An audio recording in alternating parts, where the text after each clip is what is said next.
The Spider-Gwen film that's allegedly in development is pivoting to live action, and they do in fact want Hailee Steinfeld to star. And by all accounts, they might even have a planned release date that would be after Spider-Man 4, because there's nothing else on Sony's plate. We have known for a while that Sony has been working on a Spider-Gwen film.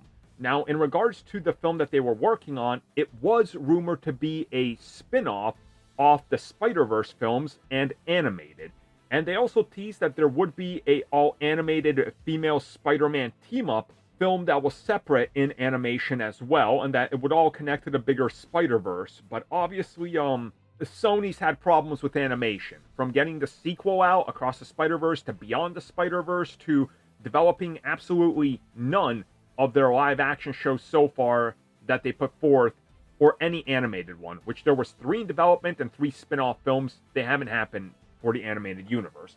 Apparently, they've decided to just switch focus, and they see it more beneficial to just move forward with a Spider-Gwen live-action film starring Hailee Steinfeld, who of course plays Gwen as it is in the animated films. And if this pans out to be true, according to reports, we could be seeing this within the next 3 to 4 years, which would, to me, mean that you're probably getting this in 2027, 2028, right? That would make sense, because you're not going to drop it the same year as Spider-Man, because you're co-producing Spider-Man with Marvel Studios next year.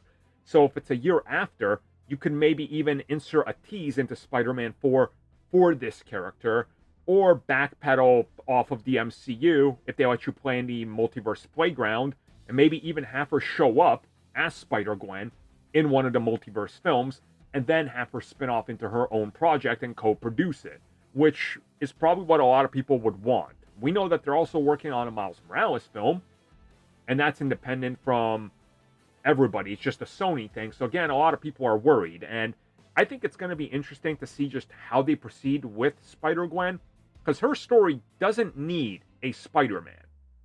You know? Like, it's completely different. She's a completely different multiversal character.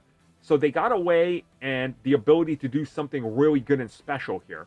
I just hope that Sony doesn't Sony it hard and then screw it up because you got to appease every single shareholder because you're Sony, and then your film ends up a jarring mess of so many ideas that none of them work or have time to shine, which has been a constant problem with all of their standalone films, starting with The Amazing Spider-Man 2, and we saw what happened with that.